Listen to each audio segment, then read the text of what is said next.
आप देख रहे हैं कोटा 24 न्यूज। देखते रहिए। ऊर्जा मंत्री हीरालाल नागर शुक्रवार को सुबह कोटा के श्रीनाथपुरम स्टेडियम का निरीक्षण किया। निरीक्षण के दौरान खेल मैदान में निर्माण में भारी अनियमितताएं और घटिया सामग्री का उपयोग पाए जाने पर मंत्री ने गहरी नाराजगी व्यक्त की। इस दौरान उनके साथ कोटा विकास प्राधिकरण केडीए के वरिष्ठ अधिकारी मौजूद रहे। खेल के मैदान की दुर्दशा, घटिया मिट्टी के उपयोग को देखते हुए मंत्री नागर ने तुरंत प्रभाव से थर्ड पार्टी इंस्पेक्शन के निर्देश देते हुए कहा कि कार्य की गुणवत्ता और निष्पक्ष जांच हो। मैदान का सूक्ष्म अवलोकन करते हुए मंत्री नागर ने पाया कि बिछाई गई मिट्टी मानकों के अनुरूप नहीं है और उसमें कंकड़ पत्थर मौजूद है। उन्होंने अधिकारियों को फटकार लगाते हुए कहा, मिट्टी में सैंड पार्टिकल का सही अनुपात चाहिए ताकि खिलाड़ियों को चोट न आए।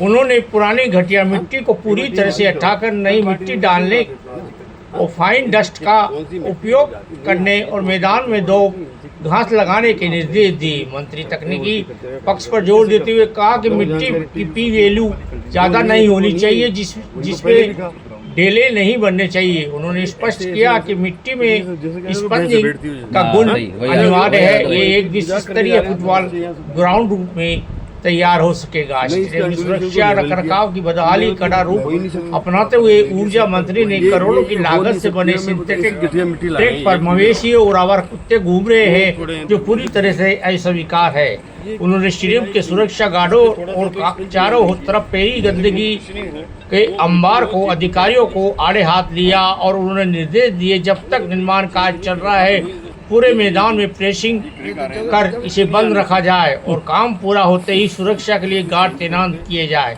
मंत्री नागर ने ठेकेदार फर्म कार्यशाला पर असंतोष जताते हुए अधिकारियों को निर्देश दिए, गुणवत्ता के साथ कोई समझौता नहीं। 15 दिन के भीतर मैदान को व्यवस्थित खेल गतिविधियां करने योग्य बनाया जाए। बच्चों के बार बार जूते और बॉल फट रहे हैं, इस कारण से उनको चोटें भी आ रही है। इस संवेदनशील रूप अपनाते हुए मंत्री नागर ने कहा, श्रीनाथपुरम स्टेडियम हाड़ौती का गौरव है, जहां से कई अंतर्राष्ट्रीय खिलाड़ी निकलते हैं। हमारा लक्ष्य इसे सुव्यवस्थित सुरक्षित मैदान बनाना है, यहां तक कि स्पोर्ट एक्टिविटी बड़े और स्थानीय व बाहर से आने वाले खिलाड़ियों को अच्छा माहौल मिले, अभ्यास की उचित सुरक्षा की जाए। वहीं बजट पर ऊर्जा मंत्री ने बताया कि बजट सत्र पर भी चर्चा होने पर हाल ही में समाप्त हुए बजट सत्र ऐतिहासिक रहा।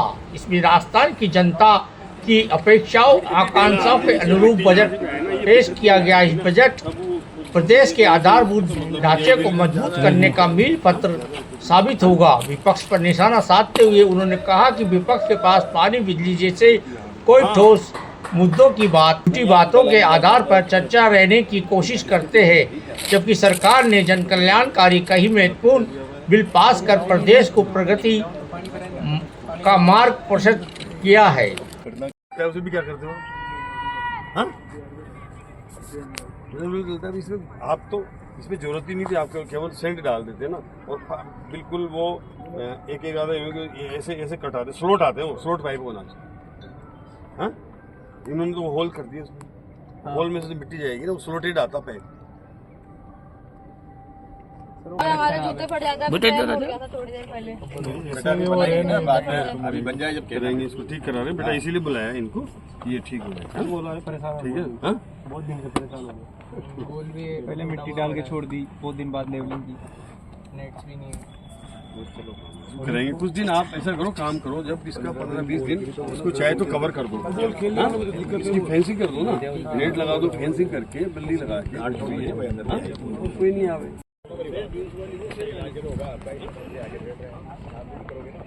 देखिए, इसकी जो हमारा श्रीनाथपुरम स्टेडियम है, इसके लिए यहाँ पर बाहर आउटर में भी सिंथेटिक ट्रैक स्वीकृत हुआ है और इसकी जो फुटबॉल ग्राउंड है, इसको भी ठीक करने के लिए इस पे काम चल रहा है। इसकी मिट्टी चेंज होनी है, ठीक से काम होना है। मैंने कई दिनों से देखा था, यहाँ के फुटबॉल खिलाड़ी है, यहाँ आने वाले स्पोर्ट्स के जो बच्चे हैं, वो रोजाना शिकायत करते थे। कई बार यूआईटी के अभियंताओं को कहा गया, लेकिन जो काम क्वालिटी से होना चाहिए था वो नहीं हो रहा है। अभी इन सभी अधिकारियों को यहाँ आज बुलाया है, सबको ये साइट विजिट करवाई है, और मैं समझता हूँ कि अब जो निर्देश दिए उनकी पालना होगी। ये एक ग्राउंड ऐसा बने, ये एक अंतर्राष्ट्रीय स्तर के जो मानक हैं उनके आधार पर उनको मानते हुए हम बेहतर से बेहतर ग्राउंड बनाएं, ताकि आने वाले समय में यहाँ अच्छे खिलाड़ी तैयार हो सके। आज जो भी ये यहाँ इसका सिंथेटिक ट्रैक बना हुआ है, इस पर मैं देखता हूँ कि कई यहाँ से सीकर हो, कोई झुंझुनू चूरू तक के यहाँ पर खिलाड़ी है, कई बच्चियां हैं, वो आती है यहाँ रह करके, उनके साथ माता पिता रहते हैं और इस ट्रैक पर वह प्रैक्टिस करते हैं। कई अच्छे खिलाड़ी यहाँ से निकले हैं और अंतर्राष्ट्रीय स्तर पर भी वो गए हैं। तो इस ग्राउंड की बेहतर के लिए इसका रखरखाव ठीक से हो, इसमें कोई किसी तरह की कोई गंदगी ना रहे और ये सुव्यवस्थित रूप से रहे, तो यहाँ पर आने वाले खिलाड़ियों को एक अच्छा माहौल मिले। तो सभी को निर्देश दिए हैं कि उसके लिए पालना की जाए, और इस पर जिस तरह से यहाँ पर आवारा पशु, आवारा कुत्ते यहाँ आ जाते हैं, उन सबको रोकथाम करके और इसको बेहतर किया जाए, ताकि ये एक कोटा के बेहतर स्टेडियमों में से यहाँ स्पोर्ट्स की अच्छी एक्टिविटीज भी हो और इसका रखरखाव ठीक से हो, तो इस ग्राउंड को बेहतरी के साथ रखरखाव किया जा सके और ये अच्छे फुटबॉल ग्राउंड में इसकी गिनती आए। के लिए ये मिट्टी के लिए मैंने निर्देश दिए गए, इसकी जांच कराएं। जांच के बाद अगर ये मिट्टी अब मानक के अनुसार ठीक नहीं है, देखने से लग रहा है, तो इस पूरी मिट्टी को चेंज करने के लिए कहा है कि मिट्टी बदल करके और एक मापदंड के अनुसार वो मिट्टी डाली जाए, जिससे कि पानी ना रुके और बच्चों को खेलने में दिक्कत ना हो। वो मिट्टी अपने आप में स्पंजिंग ऐसा काम करे कि वो बच्चे अगर उनके पैर में जर्क ना लगे, कुछ भी ना लगे, इस तरह की ये आवश्यकता है और उसके लिए अधिकारियों को निर्देश दिए हैं। मैं समझता हूँ अगले आने वाले 15 दिन में इसको ठीक करके सुव्यवस्थित किया जाएगा।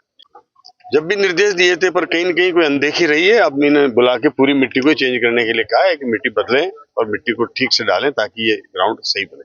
ख्याल से 15-20 दिन में ये ग्राउंड का काम ठीक हो जाना चाहिए और बाहर के ट्रैक का भी जो काम हमारा जो सिंथेटिक ट्रैक का चल रहा है, वो भी आने वाले 2-3 महीने में ठीक हो करके, और आपको ये भी ये सब अधिकारी है यहाँ पर, जो भी इसमें अनियमितता है या अनदेखी है उसकी जांच करना विभाग का काम है। मैंने निर्देश दिए हैं कि काम क्वालिटी के साथ होना चाहिए, क्वालिटी से कोई कंप्रोमाइज ना हो, ताकि खिलाड़ियों को कोई दिक्कत नहीं हो। देखिए, हमारी विधानसभा में कई तरह के ऐसे बजट सत्र का, राजस्थान के जो भविष्य का अपेक्षाएं आकांक्षाएं उसका बजट आया है। एक आधार ऐसा बजट आया इस बार जो भविष्य के लिए एक बजट में जो आवश्यकता है कि राजस्थान के आधारभूत ढांचे को कैसे मजबूत किया जाए, उसका बजट है। और आने वाले समय में जिस तरह से इस बजट में भी कई बिल पास हुए हैं, उनका आने वाले समय में इस बजट में बिलों के माध्यम से भी कैसे उन बिलों को ग्राउंड पर उतारा जाए, उसकी कार्य वो भी किया है। और सत्र में बेहतर सत्र रहा है। विपक्ष ने के पास ऐसे कोई मुद्दे नहीं थे, चाहे वो बिजली को लेकर के हो, चाहे पानी को लेकर के हो, हमेशा इसी तरह की समस्या सदन में उठाते थे। मैं समझता हूँ कि इस बार मूलभूत आवश्यकताएं जो है आम जन की, चाहे वो बिजली हो, पानी हो, सिंचाई हो, ऐसी कोई, चाहे किसानों की हो, ऐसी कोई समस्या विपक्ष के पास मुद्दे नहीं थे। विपक्ष केवल अपने इस तरह से झूठे मुद्दे उठा करके, और केवल कभी कभी उन्होंने सदन का अगर बायकाट किया तो वो केवल इसलिए किया कि हम विपक्ष जिंदा रखें। बाकी ऐसे कोई मुद्दे सरकार के खिलाफ नहीं थे जिसके आधार पर वो विपक्ष अपने सत्ताधारी दल को घेर सके।